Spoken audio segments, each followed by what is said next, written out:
প্রিয় দেশবাসী, শিশু, কিশোর কিশোরী, তরুণ তরুণী, ছাত্রছাত্রী, নারী পুরুষ, নবীন প্রবীণ, আপনাদের সকলের প্রতি আমার আন্তরিক সালাম ও গভীর শ্রদ্ধা।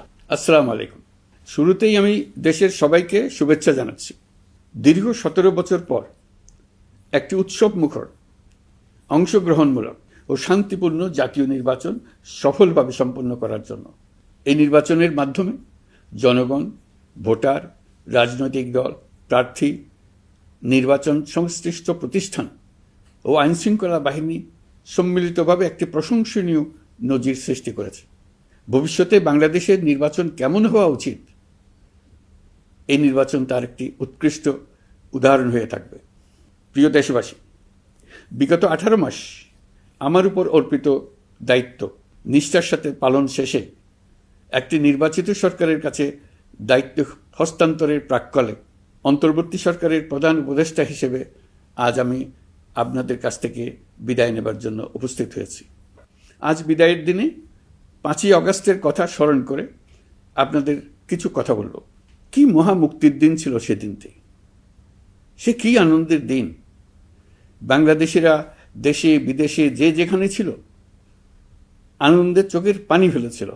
দৈত্যের গ্রাস থেকে তরুণ ছাত্রছাত্রীরা দেশকে বের করে এনেছে, দেশ মুক্ত হয়েছে। কিন্তু দেশ সম্পূর্ণ অচল। এই অচল দেশটিকে কিভাবে সচল করা যাবে সেটা ছিল সবার মনে। অভ্যুত্থানের ছাত্র নেতারা ঠিক করল দেশকে সচল করার জন্য একটি সরকার লাগবে। সরকার গঠন ও চালাবার জন্য তারা আমাকে খবর দিল। আমি তখন বিদেশে, আমি দায়িত্ব নিতে রাজি না। তারা জাতির প্রতি কর্তব্য পালনের কথা বলে আমাকে রাজি করালো। 18 মাস পর এখন আমার যাওয়ার পালা। আমি আজ আমার কাজ হতে বিদায় নিতে আপনাদের সামনে এসেছি। আমাদের প্রথম কাজ ছিল দেশকে সচল করা। এটি ছিল সবচেয়ে কঠিন কাজ। যারা দেশকে লুটে পুটে খেত তারাই দেশের এই যন্ত্র চালাতো। তাদের একান্ত অনুগত লোকজন নিয়ে অভ্যুত্থানের সঙ্গে সঙ্গে সবাই পালিয়ে গেছে। বড় কর্তা পালিয়েছে, মাঝারি কর্তা পালিয়েছে, অন্যরা ভোল পাল্টিয়েছে অথবা আত্মগোপনে চলে গেছে। কেউ নানাজনের সুপারিশ নিয়ে আসছে, তারা অভ্যুত্থানের গোপন সৈনিক ইত্যাদি। সরকারের ভেতর যারা পালিয়ে যাননি তাদের মধ্যে কাকে বিশ্বাস করবেন, কাকে বিশ্বাস করবেন না, এটি মহাসংকট হয়ে দাঁড়ালো। যতই মৃতদেহের অঙ্গ প্রত্যঙ্গবিহীন দেহের সন্ধান আসছিল ততই তারা চিহ্নিত হচ্ছিল। সেই থেকে 18 মাস চলে গেছে। অবশেষে 12ই ফেব্রুয়ারি আসলো। 1.5 যুগ পরে দেশে একটি জাতীয় নির্বাচন এবং ব্যাপক সাংবিধানিক পরিবর্তনের জন্য সর্বসম্মত জুলাই সনদের উপর গণভোট অনুষ্ঠান হলো। এই নির্বাচনে উৎসবমুখর পরিবেশ, দেশের সর্বত্র একটা ঈদের পরিবেশ ছিল যা আমাদের ইতিহাসে স্মরণীয় হয়ে থাকবে। এই প্রতিদ্বন্দ্বিতামূলক নির্বাচনে যারা জয়ী হয়েছেন তাদের আমি অভিনন্দন জানাচ্ছি। যারা পরাজিত হয়েছেন তাদেরকেও আমি অভিনন্দন জানাচ্ছি। হার জিতেই হলো গণতন্ত্রের সৌন্দর্য। যারা জয়ী হয়েছেন তারা মোট ভোটের প্রায় অর্ধেক পেয়েছেন। যারা জয়ী হতে পারেননি তারাও মোট ভোটের অর্ধেক পেয়েছেন। যারা জয়ী হতে পারেননি তারা এই জেনে আশ্বস্ত হবেন যে প্রায় অর্ধেক ভোটার আপনাদের উপর আস্থা রেখেছে। আগামী দিন নতুন সরকার দায়িত্ব গ্রহণ করবে। এর মাধ্যমে আমাদের 18 মাসের দায়িত্বের সমাপ্তি হবে। 24শে জুলাই মাসে বাংলাদেশের মানুষ এক অভূতপূর্ব অভ্যুত্থানের মধ্য দিয়ে তাদের মুক্তি, আকাঙ্ক্ষা ও মর্যাদার দাবি উচ্চারণ করেছিল।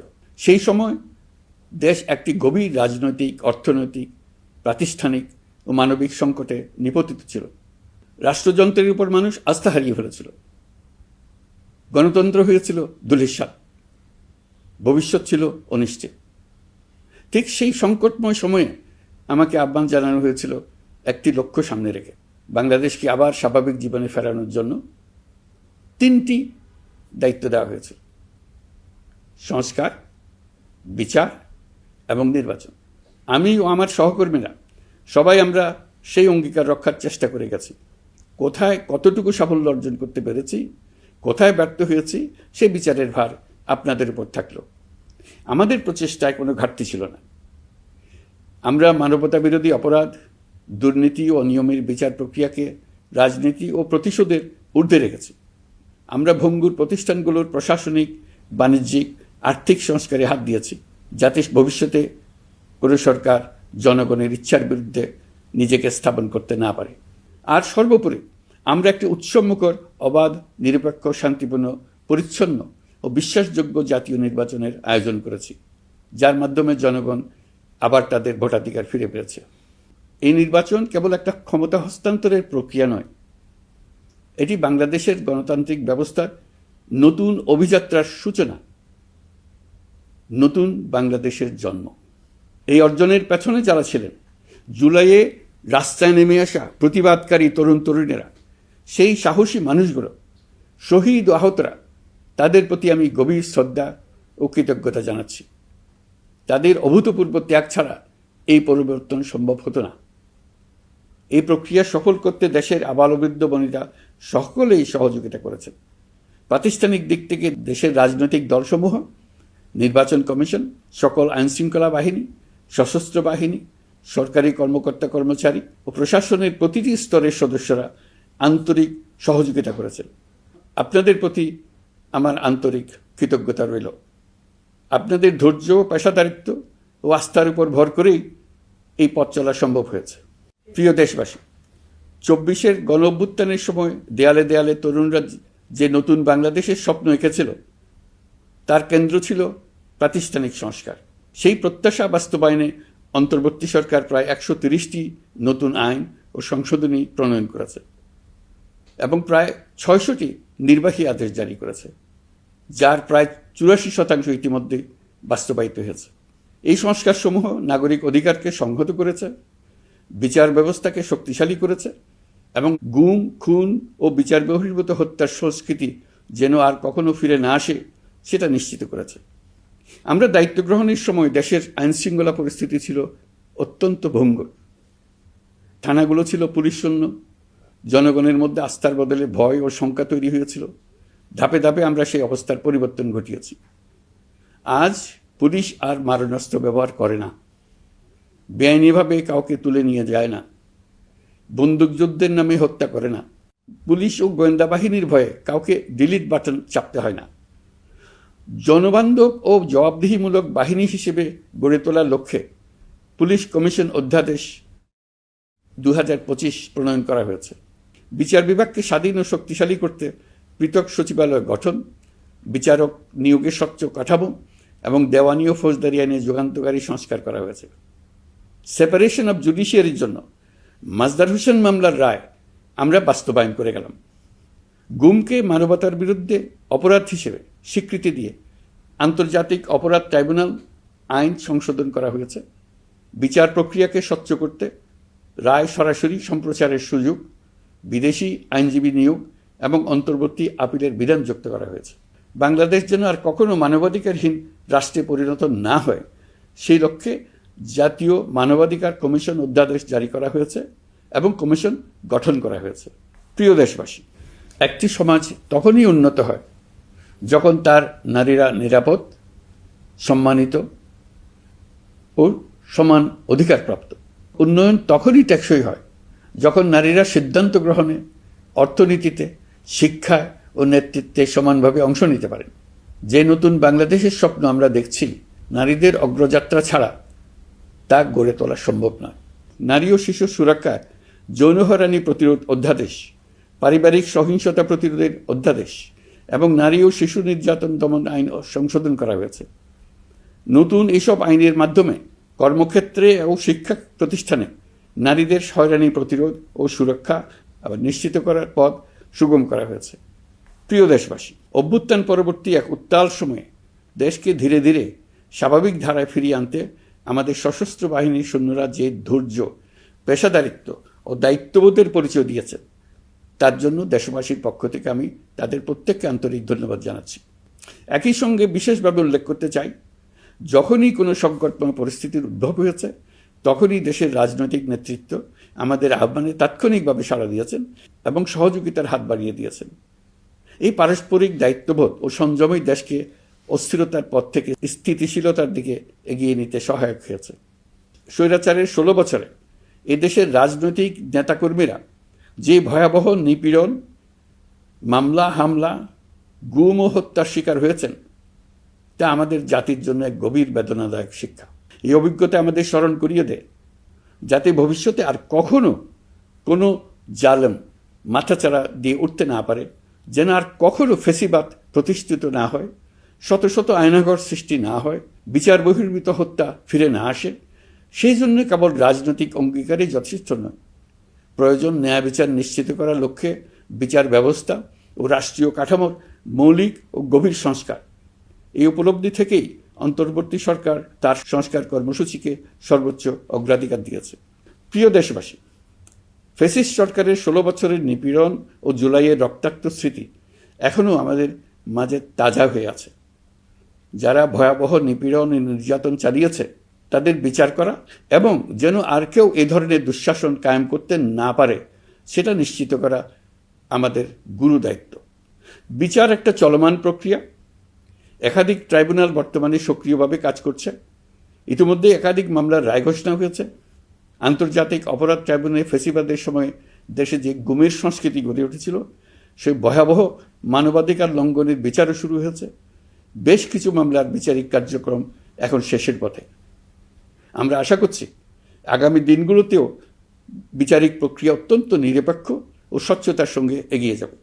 প্রিয় দেশবাসী, অন্তর্বর্তী সরকারের সবচেয়ে বড় অর্জন জুলাই সনদ, যার ভিত্তিতে গণভোটে বিপুল সংখ্যাগরিষ্ঠতায় তা বাস্তবায়নের সিদ্ধান্ত দিয়েছে দেশের মানুষ। জুলাই সনদের বাস্তবায়ন হলে ফেসিবাদ ফিরে আসার পথগুলো চিরতরে বন্ধ হয়ে যাবে। আশা করব এটা নির্ধারিত সময়ের সীমার মধ্যেই বাস্তবায়ন হবে। অন্তর্বর্তী সরকারের ছোট বড় ভালো মন্দ অনেক কথা ভুলে গেলেও জুলাই সনদের কথা জাতি কখনো ভুলবে না।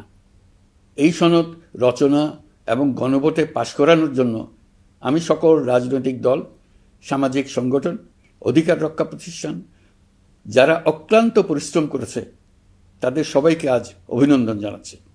এই নির্বাচনে প্রথমবারের মতো প্রবাসীদের ভোট দেওয়ার সুযোগ সৃষ্টি করা হয়েছে। যখন একজন ভোটার গর্ব করে এই নির্বাচন ও গণভোটে ভোট দেওয়ার অভিজ্ঞতা সোশ্যাল মিডিয়ায় বলে, তখন একজন নাগরিক হিসেবে আমি আনন্দ ধরে রাখতে পারি না। আমি আশা করি এই প্রক্রিয়ায় ভবিষ্যতে আরও অনেক বেশি প্রবাসীরা নিশ্চিন্তে অংশগ্রহণ করতে পারবে। প্রিয় দেশবাসী, আমরা দায়িত্ব গ্রহণের সময় অর্থনীতি ছিল বিপর্যস্ত, ব্যাংকিং ব্যবস্থা ভেঙে পড়েছিল, অর্থ পাচার ছিল লাগামহীন। আমরা রাজস্ব ব্যবস্থাপনা, করনীতি, মুদ্রা ব্যবস্থাপনা, আর্থিক খাতে কাঠামোগত সংস্কার এনেছি। তলাবিহীন অর্থনীতি আমাদের জন্য রেখে গিয়েছিল আগের ফেসিবাদী সরকার। কেন্দ্রীয় ব্যাংক বাণিজ্য ব্যাংককে ফতুর করে দিয়ে গেছে, $234 বিলিয়ন পাচার করে নিয়ে গেছে, বিশাল ঋণের বোঝা রেখে গেছে। এইসব আমাদের জানা কথা। আমরা যারা এই অর্থনীতি আবার চালু করার দায়িত্ব পেয়েছিলাম তারা দিশা খুঁজে পাচ্ছিলাম না। এখন যাবার সময় স্বস্তি পাচ্ছি যে আমরা অবস্থার মোকাবেলা করতে পেরেছি এবং নতুন অর্থনীতির বুনিয়াদ রচনা করে রেখে যেতে পারছি। এখন আর পাওনাদাররা আমাদের তাড়া করতে আসবে না। আন্তর্জাতিক লেনদেনে আমরা চোখে অন্ধকার দেখব না। আমাদের রিজার্ভের পরিমাণ এখন $34 বিলিয়ন। আমাদের দেশপ্রেমিক প্রবাসী ভাই বোনদের রেমিটেন্সের টাকায় এই রিজার্ভ ক্রমেই বাড়ছে। নিত্য প্রয়োজনীয় পণ্যের দাম নিয়ন্ত্রণে সরবরাহ বৃদ্ধি করা হয়েছে। টিসিবির কার্যক্রম সম্প্রসারিত হয়েছে। বাজার তদারকি ও মজুতদারির বিরুদ্ধে কঠোর ব্যবস্থা নেওয়া হয়েছে। এর ফলে খাদ্য মূল্যস্ফীতি উল্লেখযোগ্যভাবে কমেছে। শ্রমিক অধিকারকে মানবাধিকারের অংশ হিসেবে বিবেচনা করে আন্তর্জাতিক শ্রম সংস্থার গুরুত্বপূর্ণ কনভেনশনসমূহ অনুসমর্থন করা হয়েছে, যা কর্মক্ষেত্রে শ্রমিকের নিরাপত্তা ও মর্যাদা নিশ্চিত করবে। যুগান্তকারী নতুন শ্রম আইন প্রণয়ন করা হয়েছে। প্রবাসীরা আমাদের অর্থনীতির প্রাণশক্তি। তাদের সুরক্ষা ও কল্যাণে আইন সংশোধন, বিদেশে আইনি সহায়তা, নতুন শ্রমচুক্তি এবং দক্ষতা উন্নয়ন প্রকল্প গ্রহণ করা হয়েছে। বন্দর ব্যবস্থাপনা ও বিনিয়োগ কাঠামোতে আমূল সংস্কারের মাধ্যমে ইউরোপীয় সর্ববৃহৎ বিনিয়োগ সহ একাধিক কৌশলগত প্রকল্প এগিয়েছে। ব্লু ইকোনমির সম্ভাবনা কাজে লাগাতে গভীর সমুদ্র বন্দর, মৎস্য ও আধুনিক টাউনশিপ উন্নয়নে নতুন কর্তৃপক্ষ গঠন করা হয়েছে। প্রিয় দেশবাসী, পররাষ্ট্রনীতিতে বাংলাদেশের সার্বভৌমত্ব, জাতীয় স্বার্থ ও দেশের মর্যাদা, এই তিনটি মূল ভিত্তি আমরা দৃঢ়ভাবে পুনরুদ্ধার করতে সক্ষম হয়েছি। নতজানু পররাষ্ট্রনীতি কিংবা অপর দেশের নির্দেশনা ও পরামর্শ নির্ভর বাংলাদেশ এখন আর নয়। আজকের বাংলাদেশ নিজের স্বাধীন স্বার্থ রক্ষায় আত্মবিশ্বাসী, সক্রিয় ও দায়িত্বশীল। বিশ্বের সকল দেশের সঙ্গে পারস্পরিক সম্মান ও স্বার্থের ভিত্তিতে সম্পর্ক গড়ে তুলতে আমরা প্রতিশ্রুতিবদ্ধ। একই সঙ্গে ভারসাম্য বজায় রেখে ভবিষ্যতের জন্য প্রয়োজনীয় কৌশলগত সিদ্ধান্ত নিতে সক্ষম এমন একটি রাষ্ট্র হিসেবে বাংলাদেশ আজ নিজেকে প্রতিষ্ঠিত করেছে। রোহিঙ্গা সংকট আমাদের জাতীয় নিরাপত্তা, আঞ্চলিক স্থিতিশীলতা ও অর্থনীতির উপর একটা গুরুতর দীর্ঘস্থায়ী চাপ সৃষ্টি করে রেখেছে। দুঃখজনকভাবে দীর্ঘ সময় ধরে এই সংকট নিরসনে কোনো কার্যকর সমন্বিত আন্তর্জাতিক উদ্যোগ দৃশ্যমান ছিল না। দায়িত্ব গ্রহণের পর আমরা আন্তর্জাতিক অঙ্গনে মৃতপ্রায় এই ইস্যুটিকে পুনরায় বিশ্ব মনোযোগের কেন্দ্রে নিয়ে আসতে সক্ষম হয়েছে। এই সংকটের গুরুত্ব অনুধাবন করে জাতিসংঘ আমাদের পাশে দাঁড়িয়েছে। জাতিসংঘের মহাসচিব নিজে বাংলাদেশ সফর করেছেন এবং সমস্যার টেকসই সমাধানে সহায়তার অঙ্গীকার ব্যক্ত করেছেন। আমার অনুরোধে জাতিসংঘে রোহিঙ্গা বিষয়ে বিশেষ সভা অনুষ্ঠিত হয়েছে। প্রিয় দেশবাসী, দীর্ঘ ফেসিবাদী শাসনামলে বাংলাদেশের সশস্ত্র বাহিনীর সক্ষমতা ও আধুনিকীকরণের বিষয়টি পরিকল্পিতভাবে উপেক্ষিত ছিল। আমরা অল্প সময়ের মধ্যেই সেই অবস্থার মৌলিক পরিবর্তনের সূচনা করতে পেরেছি। দায়িত্ব গ্রহণের পর থেকেই বর্তমান সরকার সশস্ত্র বাহিনীর সক্ষমতা বৃদ্ধি, আধুনিকায়ন এবং যে কোনো ধরনের আগ্রাসন কার্যকরভাবে মোকাবেলার জন্য সশস্ত্র বাহিনীকে উপযোগী করে গড়ে তোলাকে অগ্রাধিকার দিয়েছে। সশস্ত্র বাহিনীর প্রতিরক্ষা সক্ষমতা বৃদ্ধি একটি ব্যয়বহুল প্রক্রিয়া হলেও বর্তমান বৈশ্বিক বাস্তবতায় বহির্বিশ্বের সম্ভাব্য হুমকি ও আগ্রাসন মোকাবেলার জন্য এর কোনো বিকল্প নেই। এই বাস্তবতা বিবেচনায় নিয়ে অন্তর্বর্তী সরকার তার সীমিত মেয়াদের মধ্যে সেনাবাহিনী, বিমান বাহিনী ও নৌবাহিনীর সক্ষমতা বৃদ্ধিতে যুগান্তকারী পদক্ষেপ গ্রহণ করেছে। আমি দৃঢ়ভাবে বিশ্বাস করি এই উদ্যোগগুলোর ধারাবাহিকতা ভবিষ্যতের নির্বাচিত গণতান্ত্রিক সরকারসমূহ অব্যাহত রাখবে, যাতে বাংলাদেশের জাতীয় নিরাপত্তা, স্বাধীনতা, সার্বভৌমত্ব, আঞ্চলিক অখণ্ডতা দীর্ঘমেয়াদে নিশ্চিত করা যায়। প্রিয় দেশবাসী, বাংলাদেশ এখন কেবল সংকট থেকে উত্তরণের গল্প নয়। বাংলাদেশ আজ অমিত সম্ভাবনার দেশ। আমাদের ছেলেমেয়েরা অসীম সম্ভাবনা নিয়ে জন্মায়। এটি সাহসী, সৃজনশীল, উদ্যমী তরুণদের দেশ। তাদের দরকার উপযুক্ত শিক্ষা, বিশ্বমানের প্রশিক্ষণ এবং এমন একটি রাষ্ট্র ব্যবস্থা যেখানে মেধা ও পরিশ্রম ও সততার মূল্য আছে। সারা বিশ্বে অর্থনৈতিক কর্মকাণ্ড পরিচালনায় প্রতি বছর বিপুল সংখ্যক দক্ষ, কর্মঠ, শৃঙ্খলাবদ্ধ কর্মীর প্রয়োজন তৈরি হচ্ছে, আর বাংলাদেশে আছে কর্মক্ষম বিপুল তরুণ সম্প্রদায়। আমরা যদি এই বৈশ্বিক চাহিদা পূরণে উপযুক্ত পদক্ষেপ গ্রহণ করি, তাহলে জাপান, কোরিয়া, মধ্যপ্রাচ্য, ইউরোপ, উত্তর আমেরিকা সহ সবাই চাইবে বাংলাদেশের তরুণ তরুণীদের শ্রম, মেধা ও সৃজনশীলতা ব্যবহার করতে। আমরা হয়ে উঠতে পারি তাদের জন্য পছন্দের একটা নির্ভরযোগ্য, দক্ষ জনশক্তি সরবরাহকারী দেশ। আমাদের খোলা সমুদ্র কেবল ভৌগোলিক সীমারেখা নয়, এটি বাংলাদেশের জন্য বিশ্ব অর্থনীতির সঙ্গে যুক্ত হওয়ার উন্মুক্ত দরজা। নেপাল, ভুটান ও সেভেন সিস্টার্সকে নিয়ে এই অঞ্চলে অর্থনৈতিক সমৃদ্ধির বিশাল সম্ভাবনা রয়েছে। অর্থনৈতিক অঞ্চল, বাণিজ্যিক চুক্তি ও শুল্কমুক্ত বাজারে প্রবেশের সুযোগের মধ্য দিয়ে এই অঞ্চলে একটি বৈশ্বিক উৎপাদন কেন্দ্র হিসেবে গড়ে ওঠার শক্তিশালী ভিত্তি প্রতিষ্ঠিত হবে। আমাদের বন্দরগুলোর দক্ষতা আন্তর্জাতিক পর্যায়ে নেবার জন্য সেরা আন্তর্জাতিক বন্দর পরিচালনা কোম্পানির সঙ্গে চুক্তির কাজে আমরা অনেক এগিয়ে এসেছি। এর দক্ষতা বাড়াতে না পারলে আমরা অর্থনৈতিক অর্জনে পিছিয়ে যাব। প্রিয় দেশবাসী, সম্প্রতি বাংলাদেশের সঙ্গে যুক্তরাষ্ট্রের একটি গুরুত্বপূর্ণ দ্বিপাক্ষিক বাণিজ্য ও শুল্ক চুক্তি সম্পন্ন হয়েছে। এই চুক্তি কেবল একটি বাণিজ্যিক সুবিধা নয়, এটি বাংলাদেশের অর্থনীতি, কর্মসংস্থান, শিল্পায়ন এবং আন্তর্জাতিক কূটনৈতিক অবস্থানকে দীর্ঘমেয়াদে শক্তিশালী করার জন্য একটি কৌশলগত ভিত্তি হিসেবে কাজ করবে। এই চুক্তির ফলে যুক্তরাষ্ট্রের বাজারে বাংলাদেশের জন্য প্রযোজ্য পারস্পরিক শুল্কভার রেসিপ্রোকাল ট্যারিফ 37% থেকে 19% কমে এসছে। এই চুক্তির একটা বিশেষ দিক হল যুক্তরাষ্ট্রে উৎপাদিত তুলা ও কৃত্রিম তন্তু ব্যবহার করে তৈরি পোশাক পণ্যে শূন্য পারস্পরিক শুল্ক সুবিধা। এটা একটা মস্ত বড় সুবিধা। এর মাধ্যমে যুক্তরাষ্ট্রের বাজারে শুল্ক সুবিধা পাওয়ায় বাংলাদেশি পোশাক আরও কম দামে যুক্তরাষ্ট্রে প্রবেশ করবে। যুক্তরাষ্ট্রের তুলা ব্যবহারের ফলে আমাদের সরবরাহ চেইন আরও বৈচিত্র্যময় ও স্থিতিশীল হবে। এটি বাংলাদেশের পোশাক শিল্পকে উচ্চ মূল্যের ও উন্নত মানের পণ্যের দিকে অগ্রসর হওয়ার সুযোগ করে দেবে। প্রিয় দেশবাসী, বাংলাদেশের অর্থনৈতিক ভবিষ্যৎ টেকসই, বৈচিত্র্যময় ও প্রযুক্তি নির্ভর করার লক্ষ্যে জাপানের সঙ্গে সম্পাদিত অর্থনৈতিক অংশীদারিত্ব চুক্তি একটি ঐতিহাসিক ও কৌশলগত অগ্রগতি। এই অংশীদারিত্বের একটি গুরুত্বপূর্ণ সুফল হল উৎপাদন ও রপ্তানির বহুমুখীকরণ। জাপানের সঙ্গে সহযোগিতার ফলে অটোমোবাইল যন্ত্রাংশ, ইলেকট্রনিক্স, রেলওয়ে সরঞ্জাম, গ্রিন টেকনোলজি এবং উচ্চমূল্যের শিল্পপণ্যে বাংলাদেশ ধাপে ধাপে যুক্ত হতে পারবে। এতে আমাদের ঝুঁকি কমবে এবং বৈশ্বিক বাজারে বাংলাদেশের অবস্থান আরও শক্তিশালী হবে। পৃথিবীর শিল্পোন্নত দেশগুলো আমাদের দেশে বিনিয়োগ করবে শুধু জাপানে শুল্কমুক্ত রপ্তানির সুবিধা গ্রহণ করার জন্য। প্রিয় দেশবাসী, আমরা চীনের সাথে আমাদের উন্নয়ন সহযোগিতা গভীরতর করেছি। গত বছর মার্চে বেজিংয়ে চীনের প্রেসিডেন্ট শি জিনপিংয়ের সাথে বৈঠকে আমরা দুদেশের মধ্যকার কৌশলগত অংশীদারিত্বকে নতুন পর্যায়ে উন্নীত করার প্রত্যয় ব্যক্ত করেছে। ইতিমধ্যে তিস্তা নদীর সামগ্রিক ব্যবস্থাপনা ও পুনর্বাসন প্রকল্পের বিষয়ে উল্লেখযোগ্য অগ্রগতি হয়েছে। নীলফামারীতে 1000 শয্যার একটি আন্তর্জাতিক মানের হাসপাতাল তৈরিতে দুদেশ একমত হয়েছে। এই কাজটি আমরা এগিয়ে নিতে পেরেছি। আমরা এমন একটি বাংলাদেশ গড়ে তুলতে চাই যে বাংলাদেশ শুধু স্বল্প মূল্যের শ্রমনির্ভর অর্থনীতি নয়, বরং দক্ষতা ও প্রযুক্তি ও মূল্য সংযোজন ভিত্তিক অর্থনীতিতে রূপান্তরিত হবে। তবে আমি স্পষ্টভাবে বলতে চাই, এই সম্ভাবনা বাস্তবে রূপান্তরিত হলে 3টি বিষয়ের কোনো বিকল্প নেই: শিক্ষা, প্রশিক্ষণ এবং সততা। অতীতে রাষ্ট্রীয় ব্যবস্থাপনায় সীমাহীন দুর্নীতি, অসততা, অনিয়ম ও জালিয়াতিকে উৎসাহিত করা হয়েছিল। সেই সংস্কৃতি আমাদের পেছনে টেনে রেখেছিল, আমাদের বিশ্বাসযোগ্যতা ক্ষুণ্ণ করেছিল।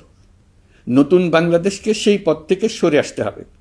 আমাদেরকে প্রতিজ্ঞাবদ্ধ হতে হবে নিয়ম মানায়, প্রতিশ্রুতি রক্ষা, মান বজায় রাখা, রাষ্ট্রের প্রতিটি স্তরকে দুর্নীতিমুক্ত করায়, স্বচ্ছতা ও দায়বদ্ধতা নিশ্চিত করা। প্রিয় দেশবাসী, আমরা শূন্য থেকে শুরু করিনি, শুরু করেছি মাইনাস থেকে। ধ্বংসস্তূপ পরিষ্কার করে প্রতিষ্ঠান দাঁড় করিয়ে তারপরে সংস্কারের পথ ধরেছে। আজ অন্তর্বর্তী সরকার বিদায় দিচ্ছে, কিন্তু গণতন্ত্র, জবাবদিহিতা, বাক স্বাধীনতা, অধিকার চর্চার যে ধারা শুরু হয়েছে তা যেন কখনো থেমে না যায়। আমরা রাষ্ট্রীয় দায়িত্ব ছেড়ে গেলেও নতুন বাংলাদেশ গড়ার সার্বিক দায়িত্ব আমার, আপনার, আমাদের সবার। আমাদের সকলের দায়িত্ব দেশকে সত্যিকারের গণতন্ত্র হিসেবে পরিস্ফুটিত করা। জুলাই গণঅভ্যুত্থান আমাদের জন্য এই দরজা খুলে দিয়েছে। আমরা যদি স্বপ্ন, আকাঙ্ক্ষা ও শক্তিকে বাঁচিয়ে রাখতে পারি, তবে বাংলাদেশের অগ্রযাত্রা কেউ থামাতে পারবে না। গণঅভ্যুত্থানে যারা প্রাণ দিয়েছে, শরীরের অঙ্গ হারিয়ে দুঃসহ জীবনযাপন করছে, যাদের লাশ পুড়িয়ে ফেলা হয়েছে, যাদের লাশ এখনো খুঁজে পাওয়া যাচ্ছে না, যারা অল্পের জন্য বেঁচে গেছে, তাদের সকলের আত্মত্যাগকে এই জাতি যেন কোনোদিন ভুলে না যায়। প্রতিটি রাষ্ট্রীয় সিদ্ধান্ত গ্রহণে আমরা যেন তাদের ছবি মনে রেখে সিদ্ধান্ত নিই। আমাদের পরবর্তী প্রজন্মকে ক্ষমতাবানদের কিভাবে নিয়ন্ত্রণে রাখতে হয় সেই শিক্ষাটি যেন দিয়ে যেতে পারে। ক্ষমতাবানদের ক্ষমতা মানুষকে কীরকম মনুষ্যত্বহীন করে তুলতে পারে সেটা জাতির ইতিহাসে ধরে রাখার জন্য আমরা পলাতক প্রধানমন্ত্রীর বাসস্থান গণভবনকে জাতীয় জুলাই স্মৃতি জাদুঘর হিসেবে প্রতিষ্ঠিত করে রেখে যাচ্ছি। এখানে আপনাদের স্মৃতির বাস্তব নমুনা সংরক্ষণ করে রাখা হয়েছে। জাদুঘর যখন জনসাধারণের জন্য খুলে দেওয়া হবে, তখন আপনি যেখানেই থাকুন, দেশে থাকুন, বিদেশে থাকুন, আমি অনুরোধ করব আপনি সপরিবারে একবার এসে কিছুক্ষণ জাদুঘরে কাটিয়ে যাবেন। প্রিয় দেশবাসী, আসুন আমরা এমন একটি বাংলাদেশ করি যেখানে সম্ভাবনা সীমাহীন আর স্বপ্নের কোনো সীমানা নেই। গত 18 মাসে ক্রমান্বয়ে এদেশের মানুষের মধ্যে গণতন্ত্র, একটি কল্যাণমূলক শাসন ব্যবস্থা, বাক স্বাধীনতা, ক্ষমতাকে প্রশ্ন করতে পারা, সমালোচনা করতে পারা, জবাবদিহিতায় আনতে পারার যে চর্চা শুরু হলো, উৎসবমুখর পরিবেশে নির্বাচন আয়োজন করে জনগণের অধিকার নিশ্চিত হলো, এই ধারা যেন কোনো রকমেই হাতছাড়া হয়ে না যায়। আমি বিশ্বাস করি বাংলাদেশের আপামর জনসাধারণ এবং সকল রাজনৈতিক পক্ষ ইস্পাত কঠিন ঐক্যের মাধ্যমে এই ধারাকে আগামী দিনগুলোকে রক্ষা করবে, সমৃদ্ধ করবে। অধিকারের বিষয়ে, দেশের স্বাধীনতা সার্বভৌমত্বের বিষয়ে পরবর্তী প্রজন্মের জন্য একটি সুন্দর বাংলাদেশ গড়ে তোলার প্রত্যয়ে দৃঢ় থাকতে হবে। দলমত, ধর্ম, বর্ণ, নারী পুরুষ নির্বিশেষে সবাইকে আহ্বান জানাই একটি ন্যায়ভিত্তিক, মানবিক ও গণতান্ত্রিক বাংলাদেশ গড়ে তোলার সংগ্রাম অব্যাহত রাখতে। এই আহ্বান জানিয়েই আমি অত্যন্ত আশাবাদের সঙ্গে আজ আপনাদের কাছ থেকে বিদায় নিচ্ছি। দেশের শিশু, কিশোর কিশোরী, তরুণ তরুণী, ছাত্রছাত্রী, নারী পুরুষ, নবীন প্রবীণ, আমার দায়িত্ব থেকে বিদায় নেবার এই প্রাক্কালে আপনাদের সকলের প্রতি আন্তরিক ধন্যবাদ জানাচ্ছি। আমার জন্য দোয়া করবেন। মহান আল্লাহ আমাদের সকলের সহায় হন। আল্লাহ হাফেজ।